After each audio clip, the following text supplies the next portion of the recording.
Hey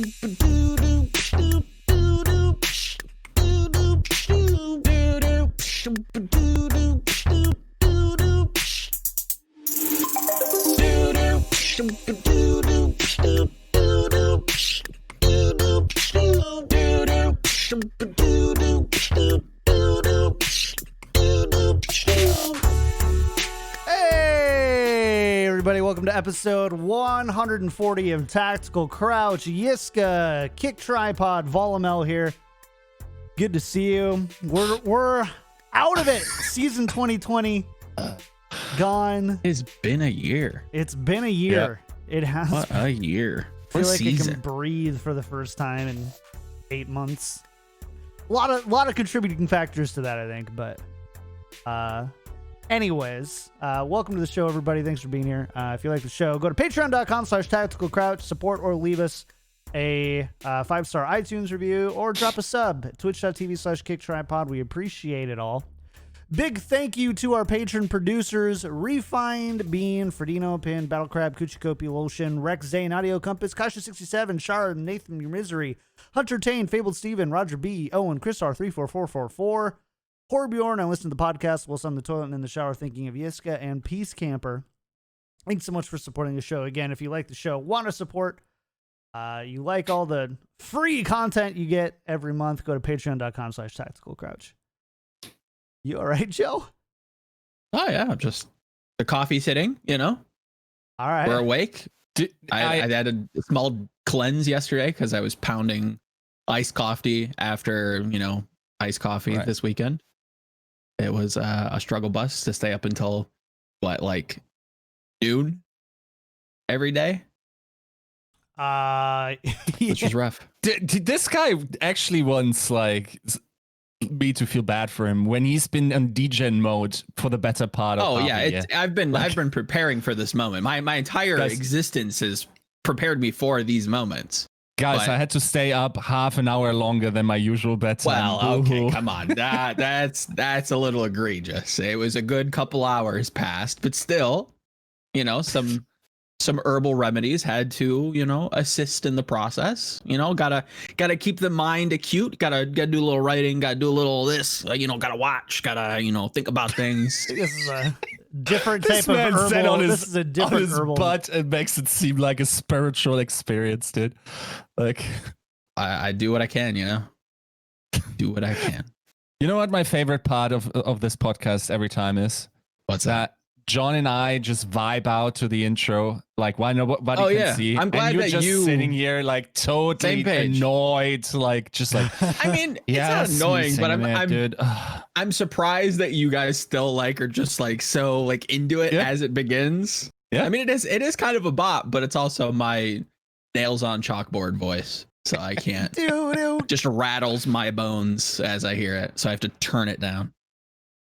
I think chat would all agree that it's a banger. Chat loves it. Chat loves it. It's a banger. I do it for chat. Any do us in the chat? I think my goal is to take it up a notch for next season. Oh. So we'll see. It's tough because you don't want to try and recreate something amazing, right? So you don't want to force it. It's in the same way where it's I didn't try to turn the patron producers back into a rap. Right. Let it be what it is. Changed it and moved on. You got to just move forward, and it's a piece that'll always be in our heart. 100%. So, yeah, I think, sometimes you just got to move forward. If that's my contribution to this community and that's what I'm known for in 50 years when I'm long gone, I'll be okay. He's written hundreds of groundbreaking, amazing analytical articles for Overwatch League, and he'll be known as I'll take it. The doo-doo psh guy. I'll go for it. That's fine. Yeah. At least you remember for something, enough. Yeah. All right. Well, we better just get started here, and I think how we're gonna tackle it is this: we're gonna start and actually talk a little bit about the roster movements very briefly, because there's only a couple. And then what we're going to do from there is then spend the rest of the show, which is going to be, 80% of it, on the Grand Finals this week. But let's start by discussing the roster changes. First and foremost, Uprising part ways with Halo and Mikey. Halo has posted that they are looking for team. All right. Yeah. Neat. Yeah, that's unfortunately like just like this is, I don't want this to sound rude, but like I saw the LFT by, I believe it was Mikey, and like it was directly like looking for Team Overwatch League, but also looking for Team Collegiate, and I think that's a very smart door to leave open for any player in this offseason. Because like they actually have some pretty good contracts out there, and it also gives you an education and transitions into something. So yeah, I like those moves. Like that just speaks for a sound mind to have all these doors open. Yeah, I won't run into a tangent, but I think like collegiate Overwatch might be like the thing worth saving when we look at tier 2. Big topic, not going to get into it, but I'm very interested in seeing that continue, and I'm interested in seeing that, thrive and succeed. So, if the players want to, step away and go get an education, I'll go for it. Oh, look at Timo. What a Timo. Has he planted any mushrooms yet? Gotten big. He's gotten like, I feel like he just like tripled in size. Yeah. It's like one of those, you just add a little water, those little pills, you add a little water and it's like a dinosaur this big. Right. No, buddy. Keeps. Yeah, shout outs to the Uprising boys. Hope they, land on their feet somewhere. Yep. Also, good thing I didn't get this jersey. Curryshot parts ways with Gladiators, or Gladiators part ways with the Curryshot. Oh my god, that would have been so sweet if you got that one as well. Dude, swing. Yeah, like that's an interesting one. Not a good thing, I think, for Gladiators. Definitely a respected kind of brain in the scene. Somebody that could, again, we've talked about this on the show before, like who do you get for head coach?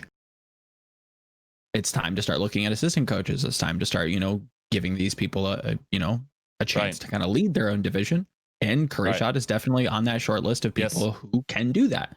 So when you're looking at a team like a Dallas, like a Vancouver, that are looking to kind of rebuild or at least, add to. Yeah.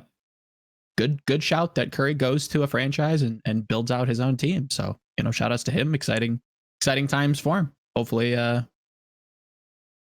we hear some good news. Yeah. Definitely. Like I feel like for Curry, the world is pretty open though. For sure.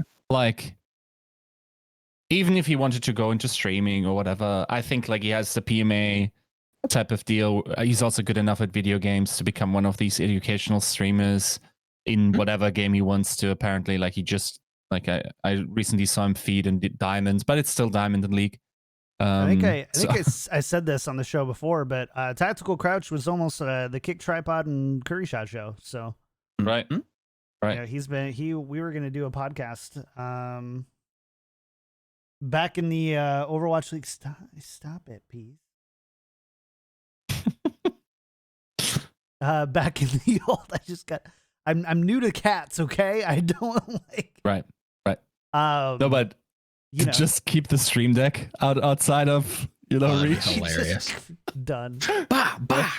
For he's, audio listeners, John's new cat's roaming around on his desk and he's loving on it, and it's funny because I could press the stream deck and be very interesting. Yep, or the Go XLR. Sure. Or the keyboard, or anything really. Playing with keys. Doesn't really respect anything on the surface of the desk. It seems to be that's just cat's MO, but yeah. Anyways, what you do? Yeah. So it was almost that. So we had planned out to do content together and everything, and then Overwatch League happened. I think pretty quickly after. So right. Man, really, Curry really dodged a bullet, eh? It's been a short 3 years, hasn't it? Like It has. It doesn't seem that long ago. Well, it's only been 2 because we did this. We started this towards the end or even after season 1. Right. Yeah. So 140 episodes though, you guys. That's insane. Yeah, that's nuts. Yeah. So Curryshot gone. Another roster change as well, but this isn't for any team. It's for the Overwatch League roster, and that is CaptainPlanet has been brought on to the Overwatch team for business insights and analytics, I think. Something like that. Gameplay business insights, and like gameplay analyst for business and gameplay insights. Okay. Can I read tea leaves? I swear I don't have anything to do with this. Feels like the one topic I felt like you weren't going to have any kind of tea leaves on, but now you've piqued my interest. Okay. So my point is like, the way it sounds like he's going to do still a bunch of stuff that he already did. But, and I'm not going to raise anyone's hopes or anything of that sort, but like that position seems uniquely crafted. Also, like with the IBM thing coming in, where it's like, what are you providing stats for? What's the business thing that you're calculating? I think one of the things that maybe it's not his particular deal that's happening, but one of the things that we could be seeing is like either better API access or something like fantasy for Overwatch League, right? Working with that of course, like once again, 0% insight into this. But like that's something I'd love to get out of this deal because that would drive a lot of engagement, I think. What about an in-game scoreboard?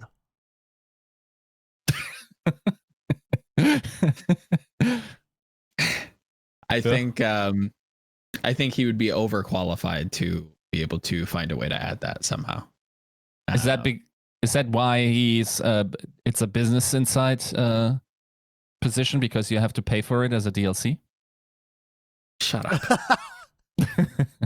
Do you? I don't know what the rules are. Are there regulatory rules about, like the NFL? I don't think can have its own betting, or fantasy on. I don't know about that America. Pertains to money, but I could also totally be talking out of my ass on that. So, I would imagine it probably wouldn't have anything to do with money. It'd probably just be like some sort of like sweepstakes, like for fun, like leaderboard thing. Where sweepstakes for what? Like if you win, they'll put you in a running for skins. Yeah, so they can't legally like pay you out money, but they could be able to like give you some swag if you do well, or you know, this, that, the other thing. I don't think it'll be like traditional like fantasy, but it'd be cool. Definitely. One thing that's kind of interesting and it is kind of crazy to me is that the IBM thing, for those who didn't kind of like look at the press releases for like 2 years now, they're kind of like vaguely mentioning like the resources that they're kind of giving Blizzard and the Overwatch League in particular, but they really don't like say anything like in particular other than like this AI driven resource of some sort. And it's kind of crazy to me to think about like all of like the huge noggin, high IQ people we have in this scene. And like, dude, I wonder what like if you just had to make like a crack team of like Avenger super crazy brains, you could do that with like Overwatch League coaches and like people in and around OWL, like CaptainPlanet, Baroy. Like there's a handful of people that could like take this stuff and just like run crazy stuff with it. Like you'd be surprised. So yeah. The IBM stuff's cool. Very, happy for CaptainPlanet. Been in the scene for God knows how long. Yeah. Talk about a guy who just created his own job, by the way. Like that's pretty insane, right? So like for those who, haven't been following forever, CaptainPlanet literally just used to like in his own time, I think he was a full-time, I think, student. And then in his spare time, he would just found the numbers really fun. And so he would do write-ups of the community tournaments with numbers and stats, and they kind of got used as a staple for a lot of supplementary content we had out in the competitive scene. And then he gets an offer to join the Overwatch League to kind of continue to provide that level of support. And now he's with the actual team itself. So not that the Overwatch League team wasn't the actual team, but like the actual developer team. Yeah, for Overwatch. For the game. Yeah. So just crazy. Pretty nuts. Shout out to him. Pretty again. Nuts. I wouldn't say rags to riches, because that kind of like means that you started from like absolutely nothing, and he definitely had stuff like going for him. But you know, one of the more heartwarming and wholesome stories coming out of esports these days, coming from writing meta reports and posting them on Reddit, and you know, now working directly with the team that makes the game that he was, you know, not 4 or 5 years ago, you know, just kind of fawning over. Like it's very heartwarming. Happy for him. Something, and I don't want to like, I hope I don't mistell this, but like it's something too where it's like he didn't necessarily have any like extensive background and statistics and numbers. He just found it really interesting and just kind of made it and found ways to make it better and got feedback on it and kind of kept doing it and kept doing it, and you know, ended up being really good at it. And like that's part of like, you know, in content creation is just like a small tangent. A lot of it is just it's finding the need, right? Finding the need in the niche, and then just like doing whatever you can in that niche to kind of blow it up and balloon it to whatever you want it to be. So you know, do cool things, guys. Cool things. Okay. Oh, Boombox just announced, as of this year, my contract with Fusion has expired, so I am currently a free agent. Yep. Can't say that I'm shocked. I think he can land on his feet, though. I think there is room for him. Yeah, one uniquely suited. Yeah, that's it. I think that's outside of that. Was that a leak about the shock? You said you weren't shocked. No, that was not a hint. That was not a hint at anything. Yeah. But I will say this week will be, again, the start of F5 season. If you haven't already known, off-season roster moves, rumors, juice, all that stuff is starting this week. So if you're into that kind of thing, keep your Twitter open, I'd say. So yeah. I mean, okay, what's going to happen probably, like maybe even throughout this show repeatedly, is theoretically teams can resign their talent. Sure. So like maybe some of those will happen. I know Pre of the Washington Justice has hinted towards it being being the day.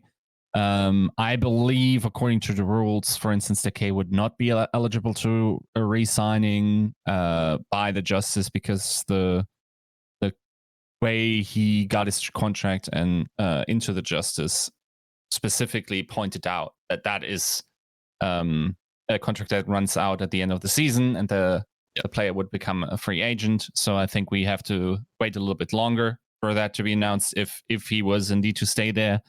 Mm-hmm. But otherwise, yeah, teams can now send transfer requests in the league. Like theoretically, you can only now start talking about things, meaning like we shouldn't be made aware of any transfer fees officially, transfers between teams happening officially today, simply because like they require league approval, they need time to develop anyway, so don't expect much in that way, in that direction. But it's coming soon, and the re-signings with a dash are actually both are probably just as interesting in many ways. Yeah, so that's what we've got. Again, I know we're going over it kind of briefly. You're going to get tired of roster talk by the end of the off season. So don't worry if that's what you're really, fixing for right now. You're going to get your fill. Joe, what the do you want? Oh, it's a podcast. Just say it. Can we? I didn't want to interrupt. I didn't want to completely go into Grand Finals yet. Can we talk about Contenders review? Now that we have a couple guests kind of scheduled? Yes, okay. Let's talk about it now, and then we'll talk about it again at the end of the show too, to just remind everybody. Sure. So for chat, for tier 2, for anybody looking at the rookies coming into the season, hopefully next year, we are going to be trying to hit every major region with Contenders coaches, casters. So if you're interested in hearing from anybody, definitely let us know, and I'll do my best to try and reach out and get a representative of that said region on the show. We have 2 guests booked already. Avril's coming on, I believe, this Wednesday to help us review Korea, and Trid will be on sometime towards the end of the month to help us review EU. We definitely have other people in mind. You all know who you are. So yeah, if you are interested in that kind of thing, stay tuned. We also have people not in mind, and you know who you are as well. True. I want Kenobi. Can we have Kenobi? Let's get Kenobi. Kenobi is verbally committed to coming on. We just have to schedule. I just need to. After playing Among Us with Kenobi, I don't know if I can do it. I'm going to be honest. I might be sick. I might be sick that week. He's deceptively good at the game, by the way. He's like the guy where you think, okay, like he's good, but like statistically, he's actually nuts. Like, I'm statistically nuts now, by the way. You should know. Really? Mm-hmm. Yeah. How many games have you played? Not enough to be statistically relevant. Yeah.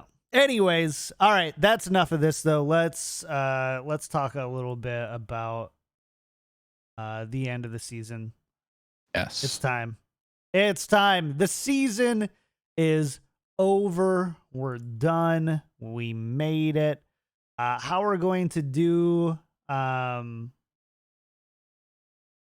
we're going to, I think, tackle this episode is we're going to just kind of go through the bracket. It's going to be a little smattering around kind of the big overall stuff, but then we'll be able to talk about specific matches. And just kind of go through there. But boys, we're done. We're through. We made it. We survived. Yeah. It's yes. The Grand Finals are finished. We have our 2020 champions. So if you've been under a rock for the past 48 hours, the San Francisco Shock do go back-to-back after defeating the Seoul Dynasty 4-2. High fives, John. High fives. Bingo bango. We called the teams. Yeah, you know who didn't call the teams? This guy. Mr. 80% over here. Yeah. To be fair, okay, so... Great. Defend. Go. Okay. Like, I was wrong repeatedly this weekend. Like, I was wrong on the podcast predicting it. I was wrong in the Bad Patrimari stuff. I also was, like, some of it was understandable given the times when I was asked. Then I was asked who would win the Grand Final. I said Seoul. And then I sat down with Dream talking about the meta. And then it made sense that Shock might be taking it. I do think that the most likely scores that day were 4-3 Seoul or 4-2 Shock. I think that's... They had to have one where they did. Yeah, I think it's sort of represented by the how the matches went. That this is the outcome for very similar reasons that Sideshow predicted those.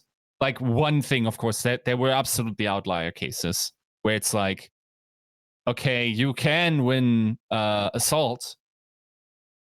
You're picking Hanamura into an 18-0 like Shock, and then you win it too, dude. Like, okay, yeah, that was kind of when I was predicted like, that. Yeah. Shoot, we might be, we might be sinking here, but yeah. Yeah, no, like, I understand, like, I didn't really understand the win conditions in this meta until I talked to Dream, and then also watched the excellent VOD review after. And then it made much more sense how map dependent these outcomes were, why it's map dependent, what the conditions are for gesture to pop off, what the contributions. Like, I totally didn't understand what actually the goals of a Sigma were most of the time. And then I also got a better appreciation where those hit scan players actually excel at in these positions, and why, in a sense, that favored Shock based on the players that they had. Though to be fair, there's always unknowns, like a rookie like Ants in a final. How's that feel, right? So yeah, made a lot of sense. And also, I really hope that at the end of the day, like, I know people don't like to cheer for the winner, and for some reason, like, we can't help but see the champions as the bad guys eventually. But this team had to go through a lot this season. Like, they had to let go their MVP, their leader. They had to let go of Architect, who's like one of the most flexible players that during the time in Shock also just like succeeded on a bunch of heroes, and they could have also definitely used Architect in the Genji meta. Sure. They had to let go of 9K in the coaching stuff. Like, Bench had this tweet where it's like, it's almost unfair to be this good after leaving 9K out, and then extrapolate that to Sinatra and Architect, and it's frankly absolutely insane that they got to do it back to back. Like, they are not like a super like decked out roster with like 10 million coaches and like max rosters anymore, right? Like, they're actually quite sizable, and to do it in the fashion that they have, also this time from the upper bracket, is pretty incredible. Like, no doubt the best team of all time. Yep. I was on another podcast, and the host kind of asked me like, why is, like, are we being hyperbolic with this? Like, is this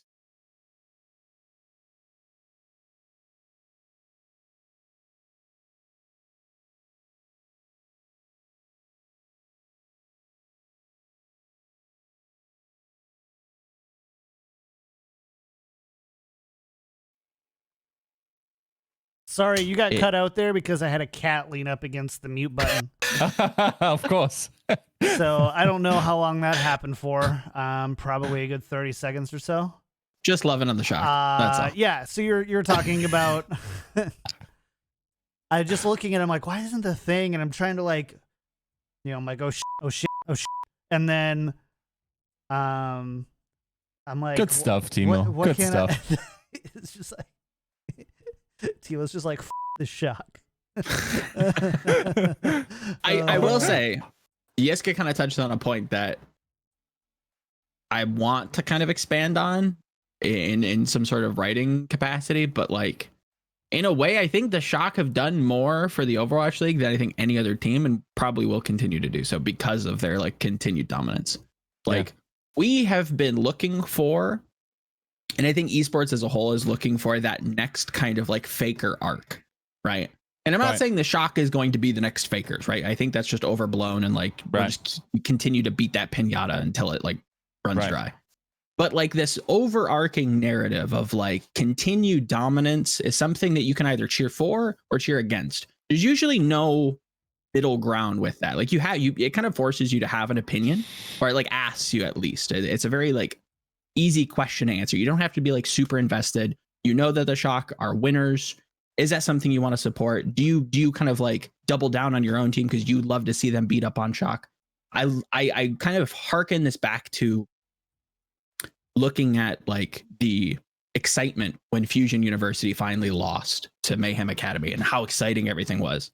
It's like, yes, it can be a little boring. It can be, tiresome to see the same team win over and over and over, but it makes that sunny day or that rainy day that much more sweet or that much more sour, depending on what side of the coin you fall on. It in a way, they've kind of saved the season. They kind of saved, I wouldn't say saved Overwatch. That's hyperbolic, but they give us something like really kind of meaty to look forward to in 2021. Yeah. Like, who is going to assemble a team to beat the Shock? Because it's not about beating the Overwatch League anymore. It's not about racing to the top. It's about beating the 2-time champions. Right. It's about dethroning our Faker, which is a team. Yeah. So it's good stuff.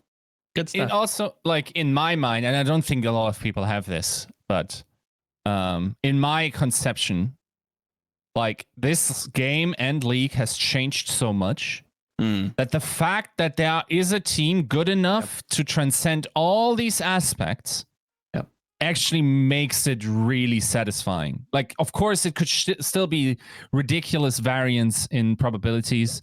I once made a video called "When the Best Teams Are Gamblers." I think the general notion of demanding every team to be able to be top 2 in each meta is ridiculous. There's one team that just might as well be that, and that's Shock. Like, I think they had weak metas this season. I think they had weak points this season where they lost to both ALA teams in a week. But I'm not sure if that's necessarily meta dependent as much as to say, like, for instance, like the one where it looked vulnerable is, for instance, like the Philly game, where they lost 3-0 in the regular season, right? But other than that, I like that they are the breaker of that belief in many ways, where it's like that can be explained with variance, like day-to-day variance, their performance.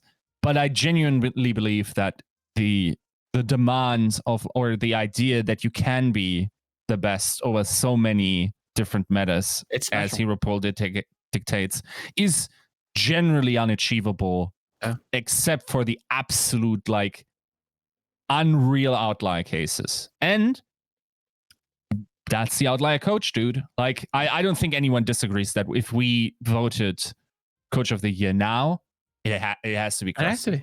It has to be. There's no way. He probably will be again like this. We will not see a team like this San Francisco Shock core. It's tough to kind of put a year on it, right? You can't really call it. I guess the 2019 to 2020 San Francisco Shock. We won't see another team like that. No. For a very long time. I'm wagering on, if ever. Nobody will have these kind of barriers put in their face. Nobody will kind of overcome this. Yes, we had a team like Runaway, and they were their own special team that did their own special things. We probably won't see a team like them either. We probably won't see another coach like Krusty for a very long time. Right. It's like the stars aligning. It's something special. It really is. So glad to have it here. Glad to have it here and not in anywhere else, because we need it. Yeah. Yeah. And I'm also really happy that it happens to an org as the Shock are. Like, I think there's a lot of things to be excited about. I think they like run a good ship. And also not a ship that will sink due to economic pressures. That's important. You don't, like, the worst thing that can happen is a dynasty being broken by economic difficulties. Yeah. That's like, oh my God, it's the worst that can happen, realistically, right? So I think we're pretty safe in all these regards. Like, in terms of like I think as long as the rough core, I think we would all disagree who the core of this lineup is. I would probably say very different people than most people would say. And Krusty, I think this team's going to be like a top team in the Overwatch League. Not sure, of course, if they would actually win, but given that Andy Miller has already said that they resigned like a bunch of players already, like if you tied up that coach, then you're golden for a while. Yep, absolutely. I think while we're kind of on the overall subjects here, I think there's a couple. Never mind. I don't want to. Let's talk about the viewership for a second. 180,000 peak non-China viewers. That's pretty good, right? Especially for being surprising. 2 a.m. to 9 a.m. Pacific. Like, I'd say I was pleasantly surprised. I was like, whoa. Yeah. No, like I told you guys we're going to reach 100K on the mainstream throughout this tournament. I think but I don't think any of us disagreed with you. I don't think any of us disagreed with you on the 100. I think I was a little gun shy. I was like, I don't know. It is like bad time. I think I think you said that for the playoffs, not the grand finals. Okay. If I'm remembering it right, I believe you said it for the playoffs. I would definitely, if you would have asked me for the grand finals, I still would have been like, yeah, maybe we hit 100K, but like how much more over? Like, I don't know, like almost hitting 200K. I was like, whoa, okay, very good. Awesome. Sweet. Like I would have said 100K for grand finals pretty easily. I don't know how much higher than that I would have done. I think I would have said like, I bet you like 120 to 140. Sure. I think is where I was at. So still like very surprised, very happy with it. Or not even surprised, but happy with it. Yep. I might have been shy going much higher just because like the time zones suck. Mm-hmm.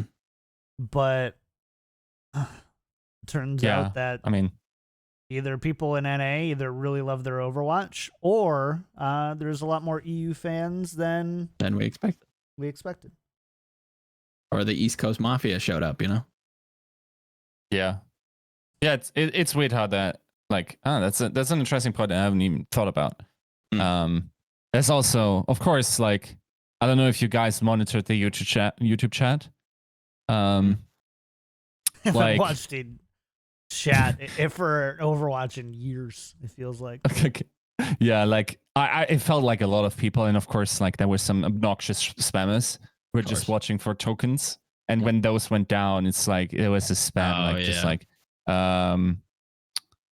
like something to the effect of like you shut the tokens down, we shut the chat down. It's just like,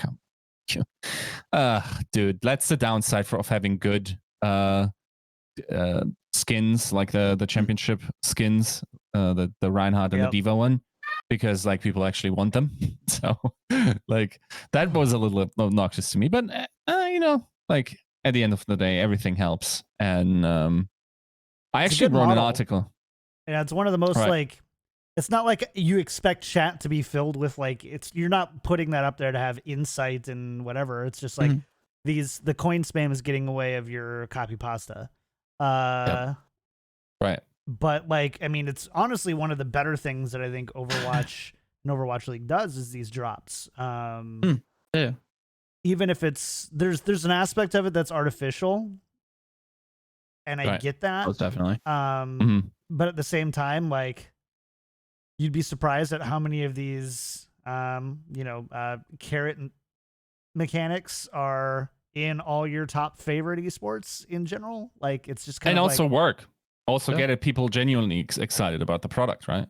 Like not everything, but there's a conversion rate somewhere in there. Yeah, it's not it's not like everybody's just like, I hate doing this, but I'm gonna go there. There are people like that, but I don't know. Like I'm a big fan of it overall. I think that Overwatch can and should do a better job at monetizing their game and their esports anyways. So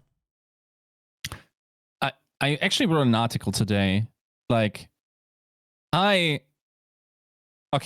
so let me frame it this way. Like the article is basically that I really enjoyed and I'm excited about the features that we've gotten in terms of what the broadcast brought to the table this week or last week. Okay. So we talked about the arena a little bit, right? Mm-hmm. And yes, there were some issues like with the camera of the guys on the analysis desk or whatever, or like sometimes player cams falling out. The idea and the premise of it counts. Sure. And you see, like, okay, short-term goal, have a production as solid as whatever Zoe was doing, because being able to see that dress through the green screen is insane. Like there must be a great green screen at work here, and production behind that. And that was possible somehow from Germany. So what does that mean?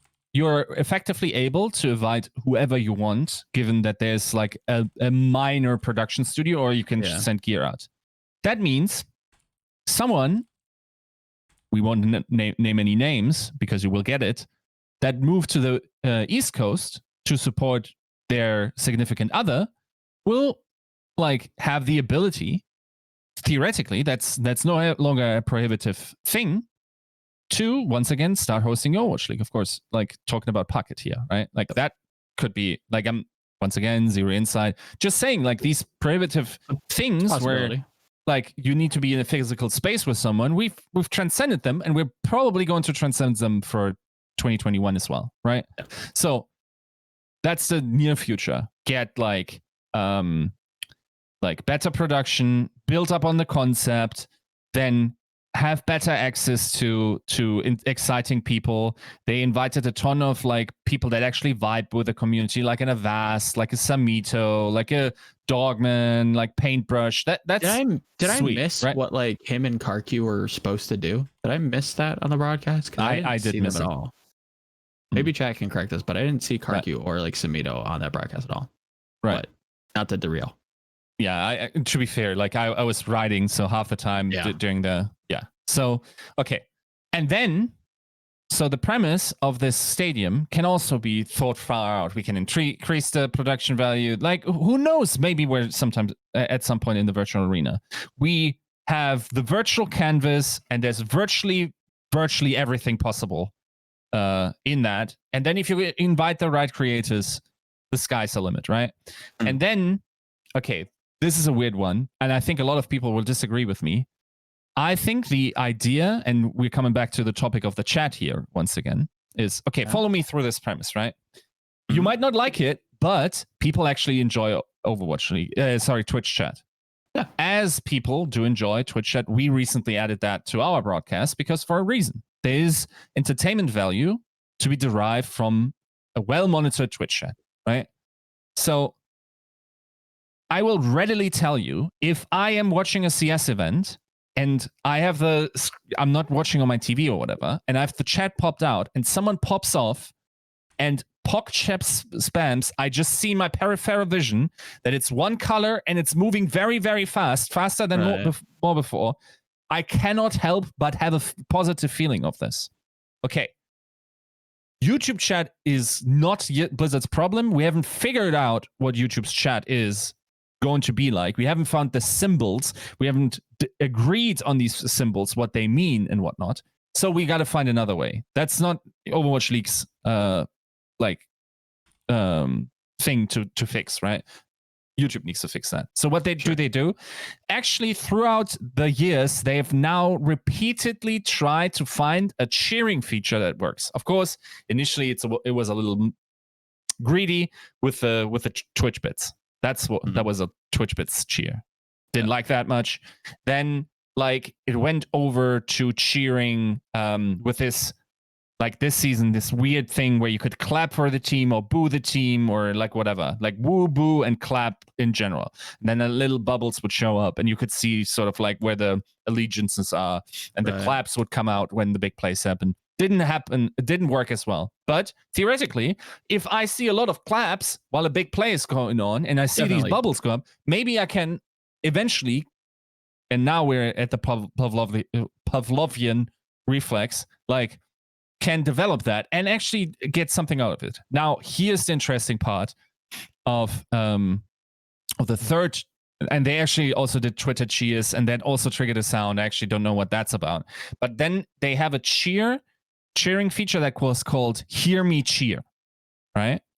And this Hear Me Cheer was, you go into the Overwatch League website and you have like this navigation system on the right side. You click on it and then you could log in with enabling it in your browser, your microphone to be picked up and you to hear whoever is connected, but like in a rarely dim way. And it felt like I was in a room with a lot of people, right? So the idea being, if a crazy play happens, you could actually just like see like it, like the whatever, the pitch rising in the crowd, whatever.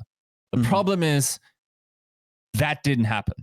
I was kind of like, I thought it would, but I think also, okay, there's two ways why it didn't happen, right? There's probably more. There's only two I can think of.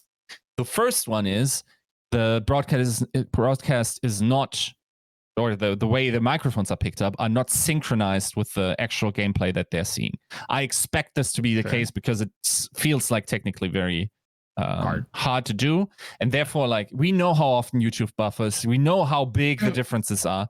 For there to be like a cheer at the same time, we would have to record the audio and then really plug it into the moment where the person that is cheering, like just getting wild, like picks that up. Because I go wild. I don't know. I was in Discord with people going wild. I think that's the thing. I think people go wild when sick plays happen. So you want the actual audio? It was the actual audio. Yeah. It was really, really poor. It sounded white noisy. I just don't. Yeah, exactly. That's without. It sounded white noisy. You can't crowd mic in a bunch of individual mics. Like this. Yeah, because I saw one of the segments of that, and I was just like, why not just? It sounded like a hairdryer. All you need is just, you know, 256 different variable levels of cheering, and you just, you know, add that at all, because you're not going to pick out the individual Yiska anyway. No, that's not the point. Yeah, you want to just like have the emotion, just like when you like. I'm not looking at the particular person going when a goal is scored in a football stadium, going like, oh yeah, this guy cheered. Oh yeah, this is so nice. Like you want it to be genuine. You don't want it to be just like a laugh track, or you kind of want to tap into that idea, but it's definitely technically difficult. And to be fair, a lot of laugh tracks aren't actually just added on. They actually have live audiences that are being added on. But this is like what we want, right? So, okay, the second option is also a very real one. And it's a weird one it makes sense for offline play.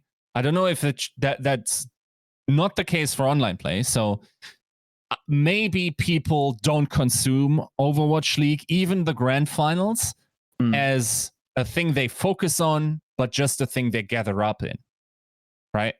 So let's assume the syncing problem wasn't actually as big.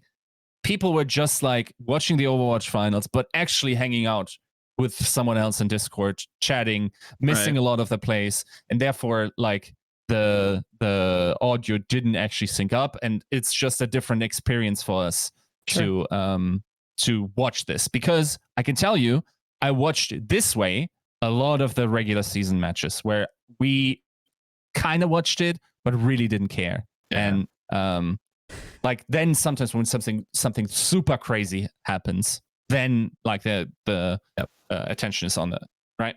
So I think, especially during the Grand Finals, it probably trends towards the synchronization being off. But inherently, I love the premise behind it, which is the idea is how do you make that energy that everyone is individually feeling collectively available? That is one of the most powerful entertainment creating and marketing tools that we theoretically could have, and we won't have it in the crowds, and probably also not in 2021. So we want to make that available.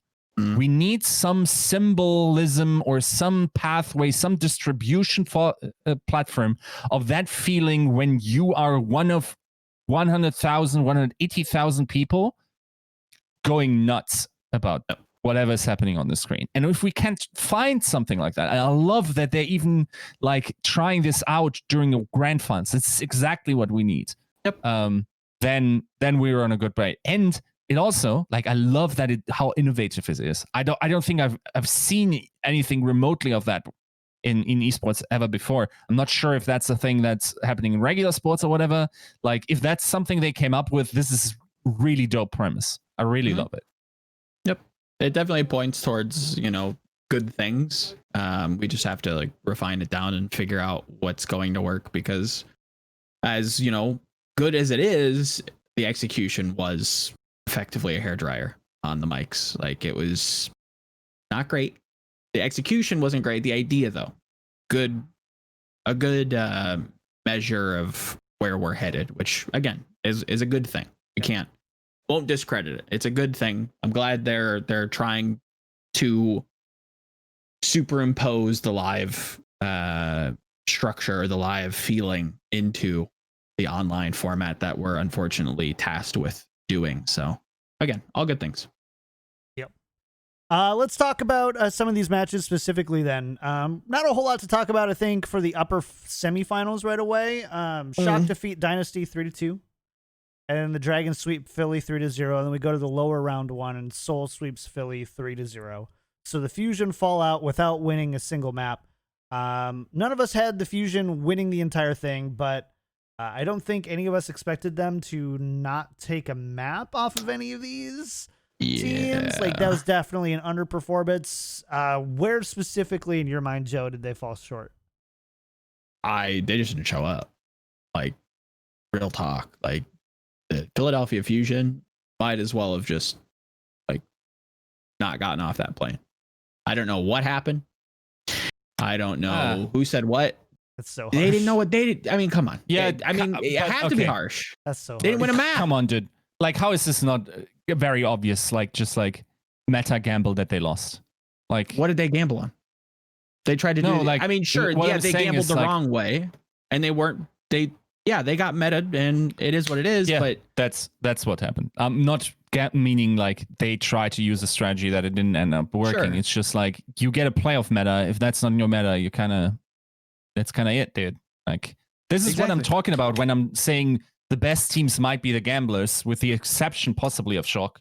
We don't know yet for sure because they also have shown some weaknesses in different metas. But like, this felt like this is that moment for Philly where they weren't actually like, I'm not sure.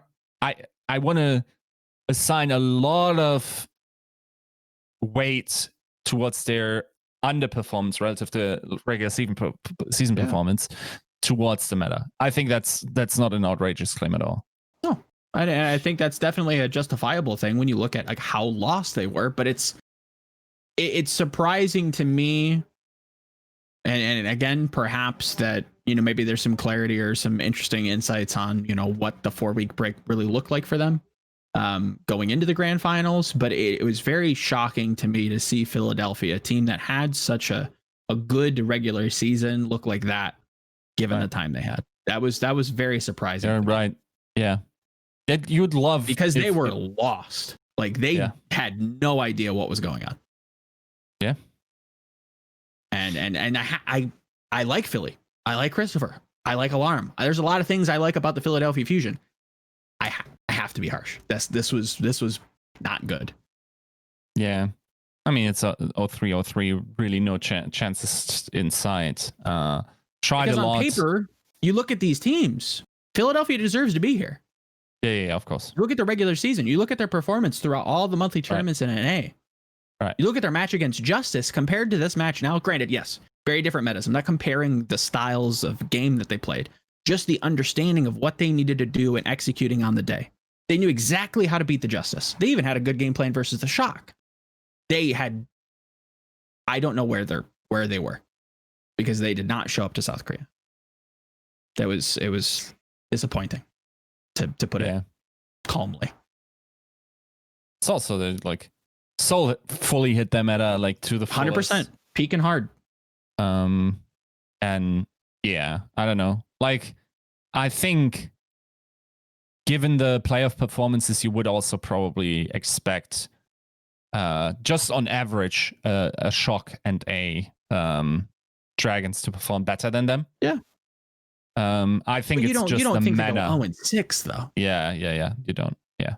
I to your point though, I think there is something to be said about the caliber of teams and the team that did kind of earn that second seed from Asia, being the Seoul Dynasty, really coming in and hitting their stride. So while it is a bit of an underperformance, a bit of like lack of meta understanding or preparedness, whatever you kind of want to prescribe to them, it is also the teams really kind of the other three teams really kind of coming alive and maybe making that look more harsh than it needs to. It's a little column A, column B. What does that say, though, about a team like the Fusion who, have a month to prepare and strategize and create a plan and to fall this far short compared to these other three teams that kind of came with their together. I think that those three teams really came with that all together, and I think that Philadelphia Fusion didn't. Does that put them down a rung as far as maybe it's not the players underperforming? Is that on the coaching staff then? Is that on the organization? I feel like it's one of those things that you kind of have to look at the coaches and look at, maybe again, I think I want to look at, and it's probably going to be very difficult for anybody. I'm not trying to get you to throw anyone under the bus, but no.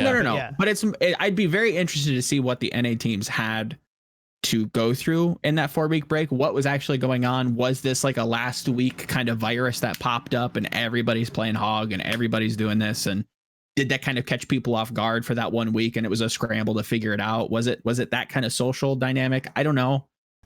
You could kind of argue it away that way, but to a degree, everybody had the same amount of time. Shock had the same amount of time. Granted, again, you're measuring against an outlier, but yeah, it's not a good look from Philly. I'm disappointed, to put it nicely. Was expecting more. I think that there's something to be said about the general makeup of their team. Okay. With like how the tank distribution worked out. I think on paper you think, okay, yeah, you can like put Poco and Fury and you cover all bases, but I don't think that's necessarily true with like how Ball interacted in these comps and whatnot. And suddenly, like, you have someone who needs to learn two heroes, one that's barely ever played and one that needs a lot of dedication in order to be played well. And I don't think that's necessarily something you can gap, especially in like a rough practice environment where you can't expect players to just grind ridiculous hours after stream. Like even someone like Super said, like he couldn't stream outside of practice because like his back was hurting so much from the chairs in the hotel and whatnot, right? Like it's a weird situation, and it's also like I don't think you can prepare for every meta, and like it's just also incredibly, like, keep in mind this is the first meta. Like if you don't want to count Sigma as to be like an anchor tank, which I suppose some people would disagree with. I think in the actual makeup of who plays Sigma for these teams, it's most often the off tank. So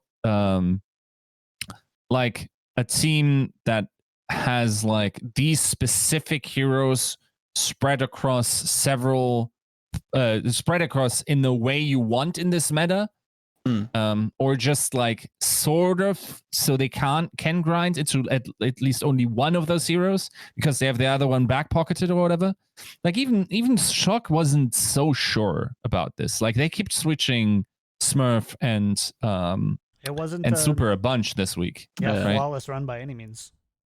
Yeah. So yeah, also keep in mind like there were a lot of 3-2 series, and it could have definitely gone the other way. Like this was a really close Grand Finals overall. Of course, like if you can reliably win these clutch situations, that's also quality like that it needs to be overcome, and that's also hard earned. But like, yeah, I don't know, like I think it's really Philly being done dirty more so than other teams necessarily lucking out, other than maybe Seoul. Yeah, sure. I just like, and I have an issue here, and I'm making this talk about it on the show until I think we get to where it is, because every team, at least Shock for sure. I mean, the other Asian teams, you can argue that they didn't have to go through the same thing, but the Shock had to go through the same thing, and they came and they looked.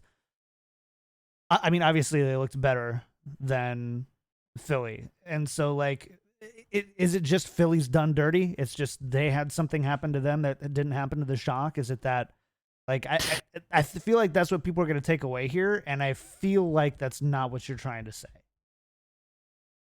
No, like, okay, so done dirty in the sense of, like, just the universe dictating a specific meta, because keep in mind, so it's a meta issue. Even you think it's just a meta issue for Philly, largely meta, and on top of like practice. Like I'm not excluding the possibility that if we ever have Christopher on again, like there will be something like, okay, it was very hard for us to find practice partners, and you have to give them that out. But I think they're a strong enough team with a good enough coaching staff, with a talented enough roster to perform. They did not perform in these top 4 games. They did not gotta bring it. They did not show up. And yes, there might be all of the excuses in the world, but like this was a complete like bottom fell out of the roster, and what do you do, right? Like it felt like a scramble. Yeah. And I don't know how they got there. I don't know what. That's just kind of where I am. I just want to make sure that we're just not kind of like Philly had to overcome something that these other teams didn't. They might have had to, like, possibly. Who knows? Yeah, maybe they were the only persons who were, scrimming in their bedrooms, and everybody else had these whatever. Like, barring a piece of information like that coming out, we have to operate on the assumption that these teams operated under fairly similar circumstances. It sounded like there was aspects that they, I know Seoul. They did some scrimming. Like I know, like scrim partners is kind of weird too. Like I have a hard time thinking 3 of them found scrim partners and 1 didn't. Like there's kind of these things where it's just like, this is a team who came, and I do think that they just flat out underperformed. Number one, I think that they just didn't perform as well as they should have. And you can't just put that on coach or player or meta or anything. There's just a combination of like, you go to work, you wake up one day, you go to work, and for some reason put out 80% of what you normally do. Like that just is something that happens. It happens in sports, happens in esports, happens every day in whatever you do. So I think that there was an aspect where it wasn't their weekend. I think it was it's unfortunate. We wanted it to be. We all wanted Philly to like get theirs. Yeah. Just fell short. Yeah, just to also deliver like 2 more close matches, I suppose. Oh, for sure. What a weekend that would have been. Whew. It was already a sick weekend. If Philly actually like showed up, that probably would have been the best weekend in Overwatch. Then I think my follow-up question on that is, do you think that there's any team in the Overwatch League who could have came in and would have performed better than Philly in this top 4? Does it have to be for are you NA? Asking yeah, that's my question. Yeah. For what? Does it have to be NA? No. It so just doesn't. any team. Any team, but you could, if it has NA, that's great. Okay, so could have expected to is sort of different. I don't think anyone could have been expected to. I think in actual fact, how like if they just like kept to their performance, I don't know what Charge didn't look that hot, right? Like in that meta before. Neither did New York. Do you want us to say Washington or? No, I don't. Like I don't. I just like kind of want to know, because I also see a lot of things like, oh, this team shouldn't have been here. Like, why didn't they do that? And like to me, Philly, at least from like just an overall, we're one of the most consistent teams throughout the regular season, and like this is one of those. This is a week where it's just like it's an outlier that I can't even account for. Like, oh yeah, they had a couple of these really significant dips throughout the season. Yeah, I really struggle to find anybody that would do better. I really do, and that's not. It's. I love the question though, because it lets us get closer to the heart of the confusion and problem we have with Philly. I'll give you another question. What do you even improve next season? Going like so to or what, like you can make one change on October 7th, and like how does Philly win that? I don't know. They have a crazy roster. They have a crazy coaching staff. Yep. Everything is nuts about this team. How do you even improve, dude? Like, okay, so like, okay, sure. You could say maybe play Carpe more, something like this, right? Like maybe that's a little weird, like where people like they for sure have probably reasons why they didn't. But but maybe that's something that could be looked at. Maybe you have a different main tank on the roster that allows you to have different flexibility. I think that's where it stops, my dude. Otherwise, you got to say you got to hire Krusty. Like the amount of money you need to improve this roster is at a point of like it's too high. You can't feasibly improve this roster and see like meaningful returns like in the impact that player is going to have, because it's either going to like deepen the bench or it's like a minor upgrade over somebody else that you have, like in a maybe an intangible sense, and maybe that's enough to push them over the edge. But this is a team that was like built from the ground up to beat and win the Overwatch League. Okay, let's do the rounds, right? Who do you get to upgrade Sado? There's not many people. Right. Like maybe you can side grade and like help him out splitting a main tank chores. I think that proved to be a pretty valuable thing, particularly in the metas that we had this season. Okay, fair. Who do you get to improve on Fury? You don't. And then you have Poco behind him, who again I think people are very down on for whatever reason. Like Choi is maybe like could be slightly considered more. Sure, but look at all the money you'd have to pay him. Right. Like I'm just saying, like, what could you do to make this roster better? Right. I know. Yeah. Who do you get to upgrade Carpe? You don't. No, you don't. Profit. You don't. Ivy. Okay. Like. Whoever the flex DPS is, we can talk about that. Who do you get to upgrade Alarm? No one, literally. You don't, dude. And who do you get to upgrade Funny Astro? Okay, maybe you add someone of the nature of to assist with Mercy. Sure. Finn, dude. There's like 10% upgrades on particular heroes that you could do. But so could every other team. If I'm the fusion stuff, I'm just sitting there. Maybe I hope actually that they have like this thing in mind that they could have improved and they won't ever make that mistake. But for me, it's completely opaque what the problem was. Like that's the frustrating part about all of this. Like I wouldn't know where to even start going into the offseason. Yeah. That is a team that I think if I had to guess, and I plan on writing about this today, so this will probably be a little bit more fleshed out by the time you read it tomorrow. But I am concerned about Philly because of how deep this roster is and because they underperform. I'm concerned that there have been players on this team that do want to play, have not played, and will be looking for a new team come 2021. So there will be holes to fill. We just haven't met them yet. All right. Yeah, it's we're not going to talk about it, Joe, but there's a crazy trait in the room, like an elephant, and like that may be that. But other than, dude, I don't know what. Like it's so frustrating with this team because like you kind of want to give it to them after so many years of constantly Kong-lining themselves. Like it's crazy.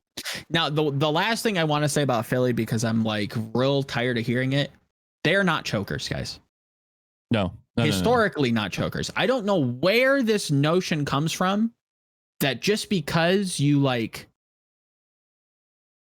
the first question I have to ask is like, what are you really defining as choking? Like not winning? Is that choking really? No, it's just not winning. By not winning. So I think I can maybe expand that definition a little bit. So I think what people are saying is they've had multiple playoff appearances, getting to the last or the second to the last match and losing. Especially some that you could probably argue it didn't feel like they should have lost. Sure. I think that Paris game was, again, down to the tiniest details. It could very well go Philly's way. If Xe doesn't make that flank, maybe they do win that. Very well possible. If you want to use that as evidence, fine. Be my guest. Is it really that disappointing to see them lose to the Shock and Countdown? I'd say no. Is it disappointing to see them, lose to a Florida Mayhem team? Yeah, you could say that. Maybe they got upset. But I don't see this like serial, like massive underperformance where they get so close and then they completely bottom out. Like this team is successful. Just because that they have a higher skill floor in which what they're bottoming out is, I think, higher than a lot of other good teams bottoming out. I don't know if that means that we have to judge them by a totally different standard because of that. Definitely, I don't think. Yeah, definitely not judging them differently. I don't understand where this comes from. I guess that, like, yes, I think this is the first time that they really. Like, I think their grand finals performance is the first time you could say they choked. Everything else was just like, there was just a better team. They played against the best team. They played, a team that had a better meta prepared. If you want to look historically, they had to play against the London Spitfires in the grand final. They ended up beating the NYXL, which again, people just somehow forget. Yep. The team that I'd say the odds on community average was supposed to win season 1. Yep. Like, this team historically has done very well. 2019, again, bad season. You can't really say much more than that. Just had a bad read on things, had a bad look. I they're not chokers. This is not a team that feels like a choke. Right. They look so dominant, and then they get to the playoffs, and then the pressure gets to them, and then their mentalities go, and they look completely different from the regular season. That's not what I saw this season. I don't know. I don't see it. Yeah. Yeah, I agree. We need to move on though. We need to move because there's still more, because we're just through the lower round 1. Let's talk about the upper final. I think this is where things started to get real interesting real fast. San Francisco Shock defeats Shanghai 3-2. I think that there was definitely people who expected the Shock to beat Shanghai, but I feel like they expected them to beat them in the grand final from the loser side of the bracket, not the winner side. So, how, in your opinion, how were they able to defeat, I think, what was largely the favorited Shanghai Dragons going into? Yeah, just how did they do it? This was the first time that I felt like, no, maybe it was the Shanghai Fusions game that we really started to see like deviations away, at least a little bit, from Hog.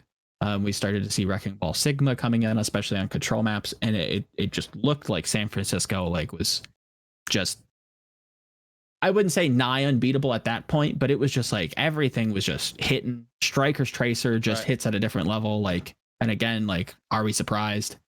Or are you shocked, rather? Like, it is what it is. It's, shock just on control this weekend was different. Yeah, nobody could kind of match them on the different looks that they had. Shanghai again had their own individual performers. Again, DM coming in looking fantastic. Some like a nice gem that I think could be. I mean, I wouldn't say could be, but again, if we're going to prescribe the Philly notion of this team looking really deep and maybe coming up short, and possibly there are players that want to see playtime, maybe DM has that same kind of feeling. Maybe he wants to kind of see a starting, roster slot. Definitely a grand final performance to lead you into 2021. Looked phenomenal. Looked just lights out. But again, Shocker, the best team in the world. You can't kill him. I would have personally liked to see how Shanghai works in a best of 7, because I think like control just being so heavily in favor, like basically Striker forcing that to be heavily in favor, is definitely like, that was one of the major things where I said, okay, this is very close. Control is locked in against Seoul. So if control matters less, therefore the series is more open. And that's why I said 4-3 and 4-2, like 4-3 Seoul, 4-2 Shock being the most likely scenarios. But like, I mean, to be fair, they did win the first control against Shock, if I'm not mistaken, in the best of 5 that they had. So heads off to them. Got to win the other ones then, though. And generally, like, I don't think even, like, there's no point saying they underperformed. They just got schlooped. Like, that's just how it go. And then maybe you could argue they should have won against Seoul, which is fair enough, but... I see. That's where I was going to ask you next, or kind of pose the question. Like, this game, to me, was such a, like, shift in Shanghai's performance that I was like, I don't know if they beat Seoul. This was the game that I'm like, I think Seoul's advancing past Philly. If Philly show up and look the way that they did, what would have been like Thursday? If Philly showed up to Friday, looking like they did on Thursday, again, I know chronologically this is going to take us back for a moment. You're Christopher Nolaning me right now with this. Apologies. Seoul, yeah, that was the match that I'm like, Shanghai doesn't, I don't know if they have it in them. It was, again, it came down to the wire in the losers final, but that was kind of the big question mark for me, was that their performance against the Shock, which again, you kind of have to read the tea leaves there and kind of go out on a limb and be like, is this just underperforming against the best team? Can Seoul kind of continue to be as dominant? Will Shanghai kind of figure them out? Turns out, couldn't. I think also one of the key matchups in that match was just like Violet just throwing atomic bombs, dude. Like, it's actually like, for me personally, Violet was my MVP. Like, depending on the definition that you have and the restrictions and whatnot, like, I think Violet was the best player in the over the Grand Finals week. Yep. I think Violet was probably, at least like for me, on par with Striker in the actual Grand Final. I do understand that if you actually have to vote this early into the series, that this doesn't help Violet's case for a Grand Finals MVP there. But my God, dude, like, this just things, dude. Like, the way he builds like an ultimate is ridiculous in some situations where it's like, against Seoul, it's like, okay. So they have a trance up on Hollywood. It was, they have a trance on Seoul, and then Violet is at 60%. The clock says 10 seconds left, and it's like before the time hits overtime, this man has somehow trance, and trance is at the same time, almost the same time that that Shanghai could use it, and like it wins the fight for them. That this is, I don't know. Like, this kid is built different. Oh my God, I didn't see that. Like, really being able to get that performance out in a grand final situation. Jesus Christ, dude. That performance from Violet across the grand finals, like the actual like final match of the season, was the definition, or a textbook definition in my eyes, of somebody really playing to win. Yeah. And I think that teeters on a fine line. This is one of those things that's either genius or dumb, right? There's a very real possibility that if Seoul wakes up on the right side of the bed and they can identify that Violet's kind of taking these ballsy angles, just really pushing it in hard, like flanking even. My dude is ego peeking every corner. Like, in general, ego peeking is an understatement. This kid was just like shoving it like all day, dude. But that was Shock to a T. It's like, we just died. We just like went down one. Guess that means we're popping all ultimates and just go turbo hard. And there's like a strategy towards it, because it opens up the sniper backlines. But like, Jesus Christ, like and of course it also allows Moth to get more reses off. That's the crucial part. But like, Jesus, like, their play style, it really confused me to a point where it's like, oh yeah, so they just conceded, like, it's a pick meta. They just conceded first blood. That's a disadvantage, right? Dude, like, they just force you into these one-on-ones. They force you off their mercy. they will get the res much more reliably than anyone else. Also, crucially, maybe undervalued, like the amount of reses a Mercy can get off is also majorly determined by how the team plays. Is the sniper actually like having a good angle that the Mercy can hide behind during the res, right? Like are the snipers peeking, usually playing angles? Is the tank line pushing up so space is created in that regard? Do you have the ultimate economy coverage to support that type of play style? So, like in general, that all of that was crazy, but it's also just like the amount of 50-50s this team won over this week is so crazy, dude. I mean, would you call it are they 50-50s if it's actually strategic at that point?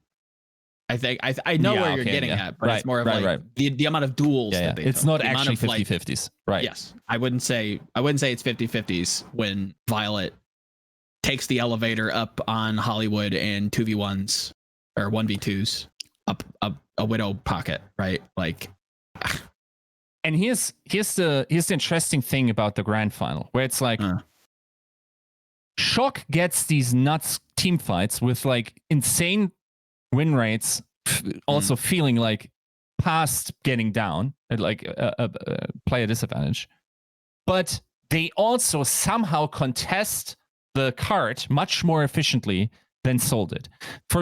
It felt like a perfect Overwatch strategy in which very often the Seoul Dynasty tried to get the perfect fight with the perfect angles, with the high ground, with the perfect sidelines. For like basically said, card progress, we're not doing that at the moment. We want to win the next fight and then we can push. Like Shock didn't need that. Like somehow they just like had a superior understanding how that all worked. Got card time while also winning just as many fights, and that's nuts, right? Like nuts. Yep.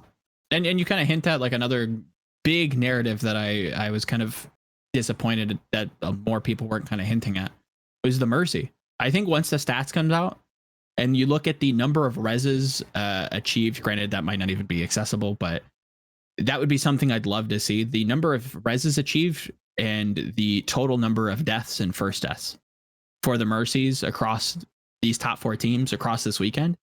I would put a large sum of money on Moth being the odds-on favorite, and it's not close. The most reses, the least amount of first deaths, the least amount of deaths. Yeah. The amount of times, and again, I tried to stem the tide of this all weekend with people where it's like, yes, DJ gone, all the Mercies are having a hard time because they're kind of forced to.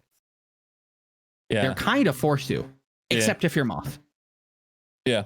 Except if you have your Zenyatta flanking.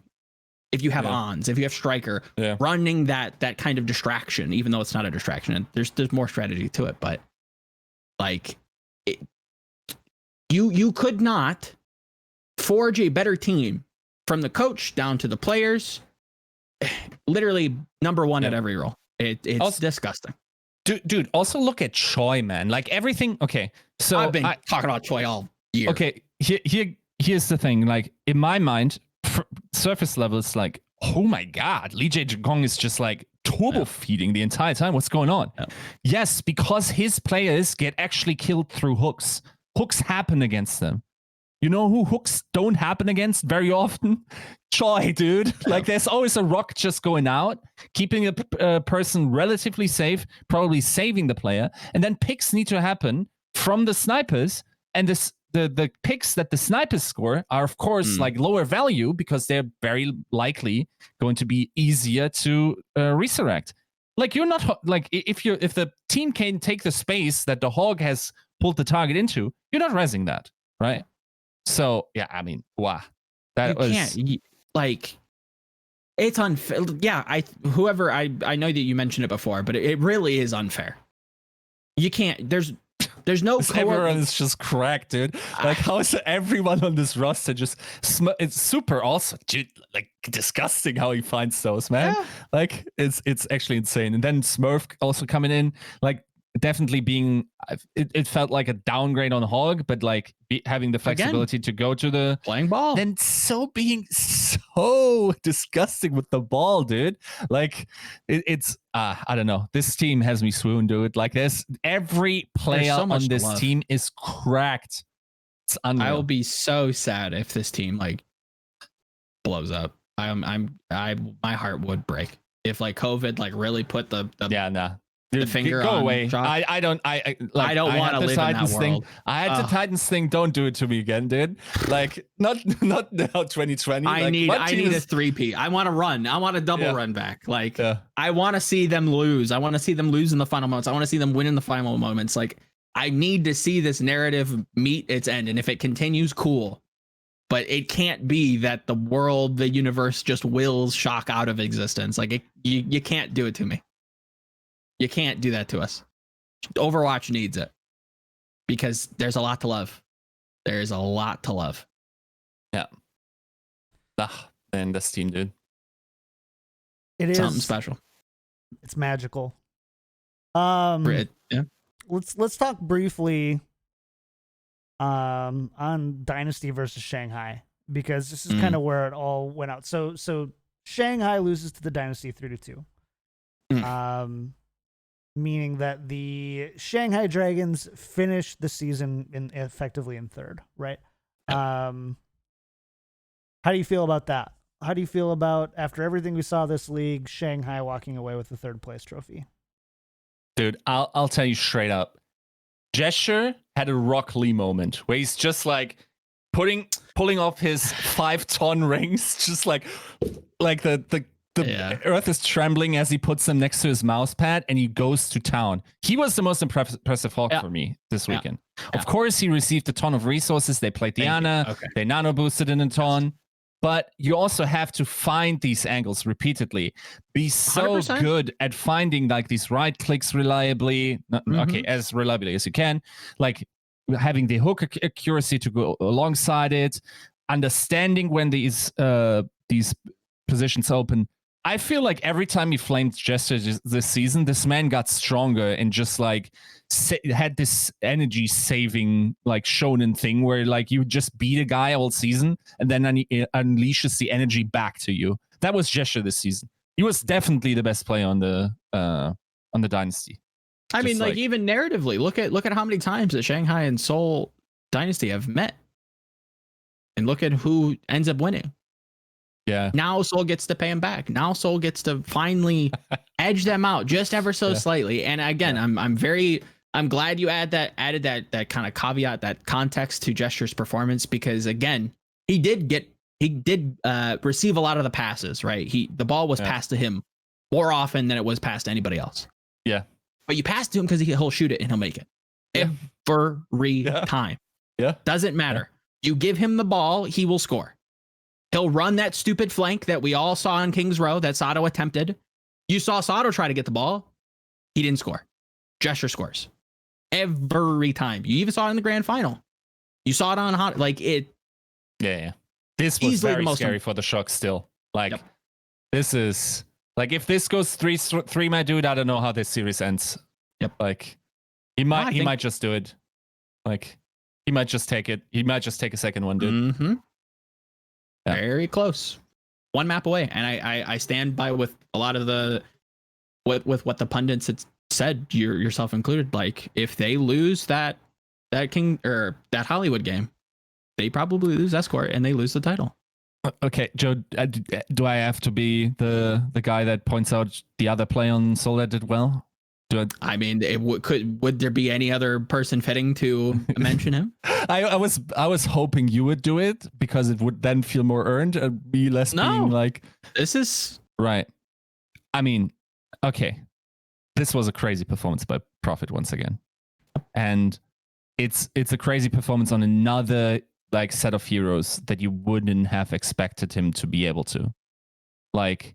Is there nothing more iconic than Prophet just having a puck at Genji at every meta game in history? I wish they just stick to it. I understand that you can't, and it's like a verticality thing based on map geometry, but like that full holding of Gibraltar with like, okay, he kind of blundered the second blade. The first one was very sweet, and just like the reflects and everything. Oh my God. I got mad myself. Apex season 4 vibes. Yeah. Oh my god.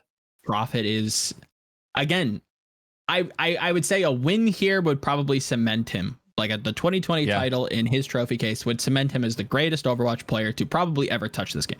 Period. Yeah. Yeah. I don't think he's like too far off of cementing himself with a second place finish, right? Right.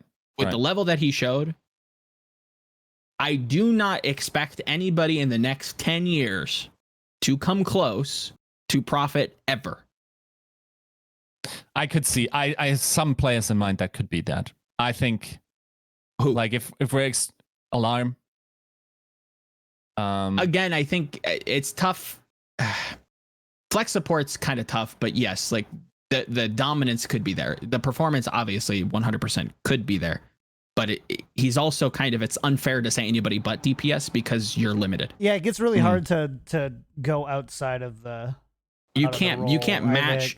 I think if there was a support player, because again, I think Alarm is a support player, not just a flex support. He can play main, he can play flex. He's just a good Overwatch player.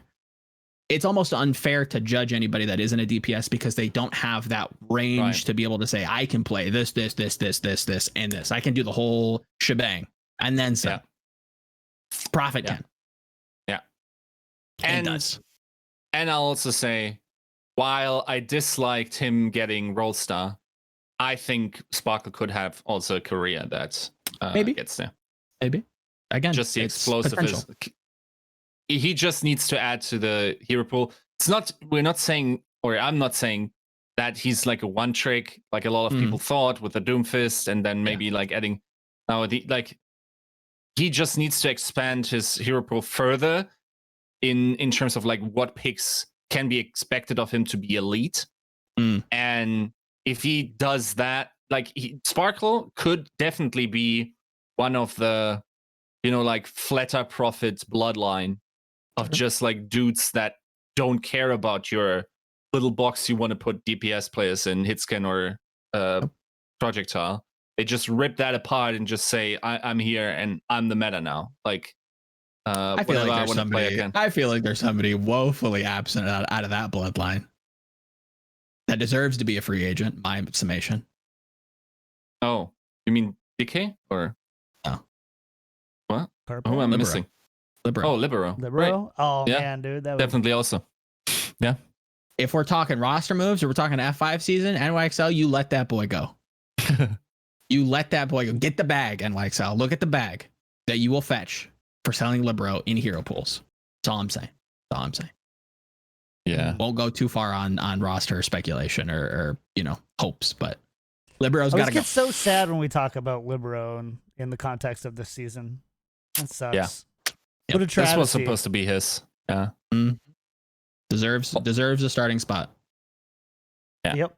But it's tough to play over Huxel, unlucky. Truth. Unlucky. So Seoul, I would say, upset Shanghai. Shanghai is out. And we're down to 2. Seoul Dynasty and the San Francisco Shock. We go into a grand finals. At that point, how are you feeling about a Seoul Shock grand finals? Before you found out now, what's going in. It's the next morning. How did you feel about that? Still very convinced it was Shock. Like Seoul had like a fit that worked for them that nobody could figure out. But if there's a team to figure it out, if there's a team to punish you for like a very obvious pattern that you're just running gesture on these flanks, you're trying to cover him and give him the ball. If there's a person to figure out how to shut that down, it is this team. Yes. They did. Great. Very obviously, Choi was on gesture duty. Go back and watch their attack on King's Row and how often gesture would run these flanks, get pressured out, and Shock would engage, almost like a Sombra Ghost, where it's like, okay, cool. We have our giant, thick Sombra character running in the flank, so we just take the numbers advantage. Or Choi goes and delays him, pushes him out, burns his cooldowns, and then they push. Yeah. Now, what was terrifying was Hanamura and Gibraltar, obviously the 2 maps that they lost, but Gibraltar in particular, Or they come out with the Genji. And I'm like, Seoul, okay. If you're going to tell me that you have pocket strats for the remaining 4 maps, I'm going to poo myself. If you're telling me that you play these first 2 games this close, only ran one thing, and then beat some of the best teams in the world, and then you can go above, okay, fine, take the title. I don't even care. Don't even care. Fine. Yeah. That had me like, okay, now we got some problems. I don't think this is necessarily a lock anymore for Shock. But going into it, yeah, I was like, okay, this is the perfect meta for them. This is the perfect opportunity. This is the perfect opponent. It felt almost like a Justice rematch. Not in the sense of like the 2 teams being comparable, because obviously Seoul is just head and shoulders above, but the idea of like very pointed and kind of one-dimensional spearhead strategy that once you get it right, once you figure it out, once you unlock it, it should be a win. You should be able to crack it. And it was a little bumpier than that, but again, Shock got it done, and I think it was off the back of identifying that Gesture is just running these flanks. To be fair, I think they kind of adapted. I feel like specifically on King's Row, Prophet was doing a lot more flanking than he was in the previous series. So they were trying to adapt to the adaptation. It just was too far gone. I think they were very practiced and very prepared to pass Gesture the ball at every point in time, and couldn't really make up an audible good enough to beat this kind of caliber of team. The thing about Prophet is too, like, you can say, like, I'm with you if you say he's not like a super great aimer, and he has certainly improved on hit scan. Sure. But man, like if someone like Arns is like aim king, then Prophet is up there as ability use king. Like his arrows, his Dragon Strike this series were crazy. Like they almost always value, like very often getting kills. Even if they didn't, they split pretty well. I would say that for every match but the grand final. I was not impressed with Soul's ultimate usage. I was not impressed with Creative's nanos. I was not impressed with most of Prophet's dragons for specifically the grand final. I think the Shanghai Soul match was Soul's peak. They were beautiful, setting Gesture up, babysitting him, getting him to these side positions to be able to run that flank. Like that was perfect Overwatch for Soul's kind of style. That team did not, and again, it's tough to kind of consistently reach those peaks, but it's not even about peaks. It's also about you have to play the ultimate economy very differently against a Shock that just doesn't stop, dude. Yeah, like that's true. That just like has a different flavor to it. You need to use them at different times and whatnot, right? Yep. And I think that was probably a big reason why. I think that's a beautiful point. Like that's probably a big reason why they were using their nanos. Again, they always use their nanos reactively, but it was on different targets. It wasn't specifically for Gesture to kind of set him up to engage or to be able to like counter engage. It was kind of scrambling to save these fights because Shock just kept pounding it forward. They kept pushing. I think that's a wonderful point. Now, like John asked, when you saw those people be in the final, what did you think? And my reaction, like I was lying in bed, like tucking myself in, like here, and then I had this. Yes, it's going to happen. It's going to happen tomorrow, dude. Like I was very convinced this was going to be a great final, and I think it also delivered. Like it could have easily the best one map. Yeah, it could have given us like one more map, which would have been super hype. But it already like Jesus Christ. To be fair, like after the first 2 maps, we were sitting in Discord like, oh like, no, okay, this is over 4-0. All right, load up the games, boys. At this point, we don't need a balance designer. We don't need like someone that creates like competitive. We actually need a shaman to like cure the curse that the Overwatch League Grand Finals has. But instead, like Soul brought it back beautifully and just like delivered us like a final that was Overwatch League worthy. And also just throughout the week, we saw some great matches. I would say with the exception of 2, which were the Philly matches. Sure. And again, we love some Philly. We wanted to see them win. It's unfortunate they didn't, show up to the grand final, but Again, a high density of amazing Overwatch. Again, I'd say this weekend kind of saved the season for me. As much as I'm sure the YouTube comments are tired of me talking about hero pools, but this makes up for it. This is, if we can get this, I'll suffer through hero pools if we can get this. But my dude, you know what that was? That thing wasn't created by hero pools. It was created by 4 weeks of preparation with the best teams facing off against each other. Almost like a tournament structure would be without hero pools and frequent practice and frequent breaks. The exact thing we've been advocating for since like the start of season 2. Yeah. Now you have a little taste of both flavors, right? You can have funny Overwatch when you have your funny hero, you have your funny Torbjorn hammers, right? You can have that, or you can have this.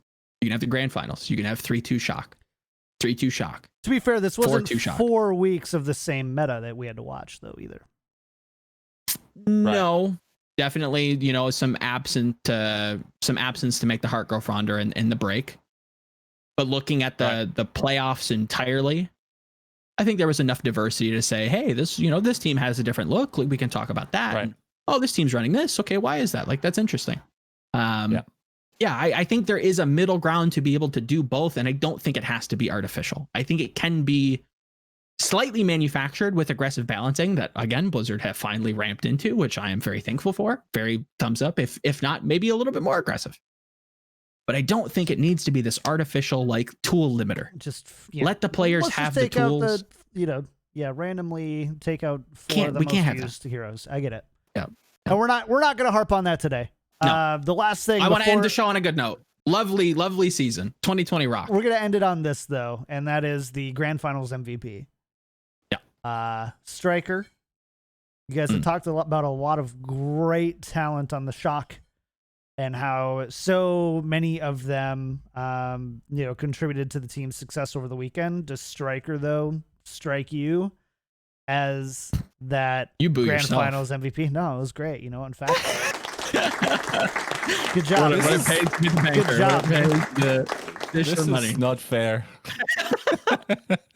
You were done dirty, Joe. So, is Striker your Grand Finals MVP? Mine would be but it's fair, right? No, 100%. It's okay. Right. So this would be my kind of question to answer the question. Could you miss giving it to anybody on the Shock? No, you couldn't. You really couldn't. For all I care for, I couldn't give 2 hoops. Yeah. I think you could feel a way about giving it to either of the tanks, given the play rate they had. Whatever. But I don't think that's a problem because they were both phenomenal. They look great. I think people would have reacted in a way if it was actually given to Choi, given that Signal wasn't really. He didn't even show up. He didn't even play. He's the best bench player. Yeah. Give it to Rascal. This kid's popping off on I think you couldn't miss with this team, dude. You couldn't. You really couldn't miss. Yes, it's hyperbolic. Yes, of course you can miss. You can give it to somebody who didn't show up. But the idea is that you can argue your vote versus their vote, but it's is there really anybody that's underperforming? Is there anybody that's worse than anybody who showed up this weekend in the top 4? Mm-hmm. I'd argue no. Violet, to me, was my MVP. Yeah. Nobody, the shift in play, the tone that he was being able to put up, the difference maker that he was compared to every other position or his peers rather. It was different. It was ballsy. It was bold. It was kind of exciting to see, especially, that last moment, Super and Violet are flanking around on Hollywood. He hits the hook and the volley's there to catch it. Right. Just incredible. Again. Yeah. I want to drive this home with people that this is something special. You are witnessing something so unbelievably special. We'll probably never see a team like this. And if we do, shout out to them. I will say, I believe Violet is the most skilled player in the Overwatch League. Could very well be. Yeah. Interesting. I would not be surprised. I'm just kind of surprised that you didn't kind of give him profit potential. Because I do think if he wanted to, it could be, yeah. He could just probably play DPS at like an incredibly high level. Yeah, that's something terrifying. Absolutely could be. Yeah. I think if what we've heard is true, and this kid just really does like have like 5 or 6 DPS accounts, 5 or 6 like support accounts, I wouldn't be shocked if he had some like high tanks, solo tank accounts. He might just be able to roll swap one day and look, comparable to some of the top DPS in whatever season that might be.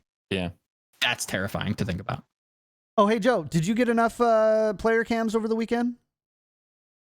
I did. There was some intentional off. I was glad to see that the player cams for the most part were working. There were some that were not, which again I have to give some leeway. This is COVID. You're doing this remote production. The setups for the casters are actually kind of insane. Like, did you see how much like they had green screens, multiple lights, multiple tablets to like be able to monitor the different things? Shout out. All to put it in, like, honestly, that is a feat. Strategic nightmare in itself. Just trying to figure out how to get all the casters in a spot where they can be green screened into the virtual stage. How did you? How did the production of the virtual stage feel for you, Yiska? I was. Sorry, Joe. I just kind of like it's fine. The virtual stage.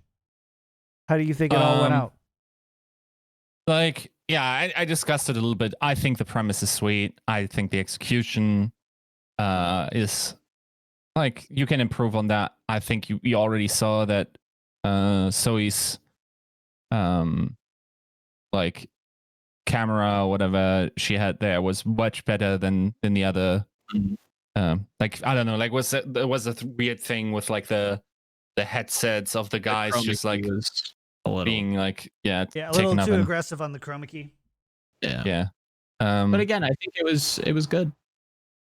Did it feel big though? Did it feel like did they capture the essence that they needed to?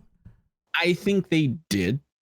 I want to see them continue to do more. Like this is a good mark. Like if you were to grade this, right? Like this felt like a good B.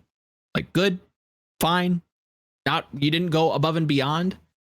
The one thing, the extra credit that I will give was that final shot, looking at On sitting there, looking at the laptop, kind of like I would give nothing more to have Robert Paul, the photographer for season 1 and for season 2, at that very moment capture that in like insane resolution. I would have photographers in every single one of those rooms, but I think maybe they did. There is like a press area that they have like some pictures, but I want to see that on broadcast. I need like an not in dugout feed, but like to have something to switch to if something like that were to happen. The winning moment captured on the broadcast. I don't want to go to Twitter to see the winning moment of the Shanghai Dragons, cheering and screaming when they win the monthly tournaments. I don't want to see, I'm glad that we got to see it on the grand finals, and that's good. There was obviously some, players looking very despondent and sad in the when they lost, in the grand finals this weekend, and that kind of tells a story as well.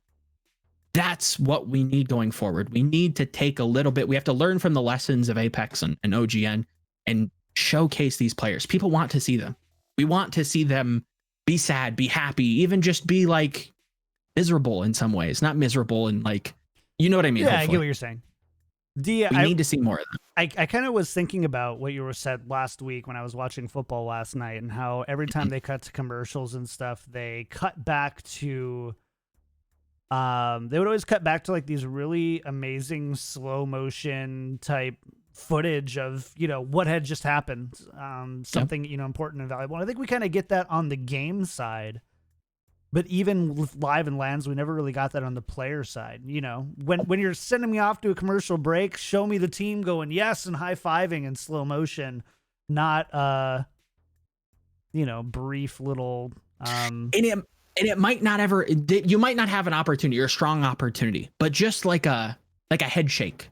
Like just something to build the story in your mind where, you won't always get the Jake slamming the desk or the fusions popping off or, you know, somebody jumping out of their seats or the sparkle all season long unintentionally just running around, you know, shaking people's hands and Hoxall doing the same. Like those are the moments that like you're gifted. But like taking these little nuances of the player and looking at like we could have done better there, or like the grabbing the keyboard and going off stage. What kind of emotions do they have there, if any, even just the slightest? Like you're saying, slow that down, bring us back in, showcase the player, let us build the story in our minds. Do that more, and I think we'll see Overwatch for the next 20 years. I really do believe that. Overwatch 4. Can't wait. We're going to go ahead and get out of here. Big thanks again to everybody who hung out. Congratulations on another year, Joe and Yiska of Overwatch League, and doing a show with you guys. Ton of fun. We're going into the off season now, very much into the unknown. We've already got lots of great guests lining up to talk a little bit more about Tier 2, which is stuff that we've been wanting to do, and I just have needed a bit. I need help getting caught up, so I'm glad we've got Trid and Avril coming up on the show over the next couple shows as well. Right. Big thank you to our patron producers, Refine Bean, Ferdino Pin, Battle Crab, Kuchikopi, Lotion, Rex Zane, Audio Compass, Kasha67, Shara Nathan, Your Misery, Hunter Tane, Fabled Steven, Roger B, Owen, Christar 34444, Horbjorn, I listen to the podcast whilst on the toilet and in the shower thinking of Yiska, and Peace Camper. And a big thanks to our new subs, hashtag Big C, and our resubs, Wellard, P. Scott 15, Baby Blue, who also she did an amazing job capturing all the highlights over the weekend. So big thank you to Blue, Swade22, and Chris R34444 for gifting a sub. Appreciate you all. Y'all are the best. If you like the show, go to patreon.com/tacticalcrouch. 140 episodes. Can't believe it, guys. 200. Can't believe it. It feels like we were just celebrating 100 like a month and a half ago. Joe, shout outs for the week. Where can people find you?